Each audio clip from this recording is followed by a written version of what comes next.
इसलिए महाराज तुलसी बाबा लिखे बड़े भाग मानुष तन पावा।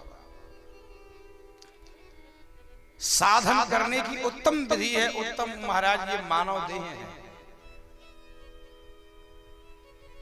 और भगवान जब बड़े प्रसन्न हो जाते हैं तो भगवान प्रसन्न होने के बाद वो जीव को मानव जाति पर भगवान ढाल देते हैं। और हे राजन, इस प्रकार से प्राणी को ऐसे ऐसे मार्ग है जो जब मार्ग में जाए तो बड़ा कष्ट मिलता है। राजा परीक्षित जी ने कहा, प्रभु ऐसे कौन से मार्ग है जिस मार्ग में जाने से महाराज हमको यम यातना ना भोगना पड़े? तो बोले, हे राजन, ऐसे एक मार्ग है सत्य का मार्ग। सत्य का आचरण करने वाला प्राणी कभी भी यम मार्ग में जाने वाला नहीं है प्यारे। लेकिन आजकल सत्य बोलने वाले है नहीं। ये ऐसा मार्ग है, इस रास्ते में भीड़ कम होता है। इस रास्ते पर भीड़ बहुत कम रहते हैं।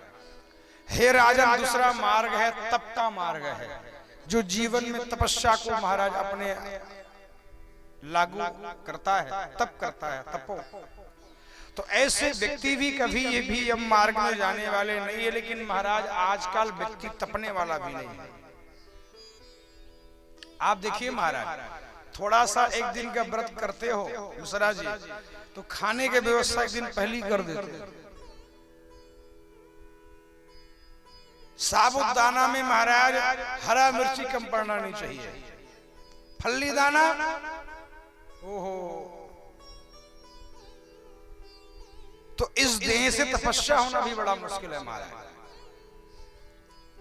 और ऐसे भी भैया आज 500 वर्ष पहले तुलसी बाबा महाराज जी घोषणा करके रख दिए हैं, नहीं कलि कर्म न भक्ति विवेकु और राम नाम अवलंबन एक। बोले भैया कलयुग में तब जब जोग बड़ा मुश्किल हो जाएगा, केवल नाम का हिसार हो जाएगा, तब करना बड़ा मुश्किल हो जाएगा महाराज। क्योंकि भैया याद रखना, जिनका अभ्यास रहे मिश्रा जी, अगर आपको बोलने का अभ्यास है तो आप बोलेंगे, बैठने का है तो बैठेंगे। तब करने का हम अभ्यास नहीं कर पाए महाराज, तब होना बड़ा मुश्किल हो जाएगा। इसलिए भैया तब का छोटा भाई है त्याग।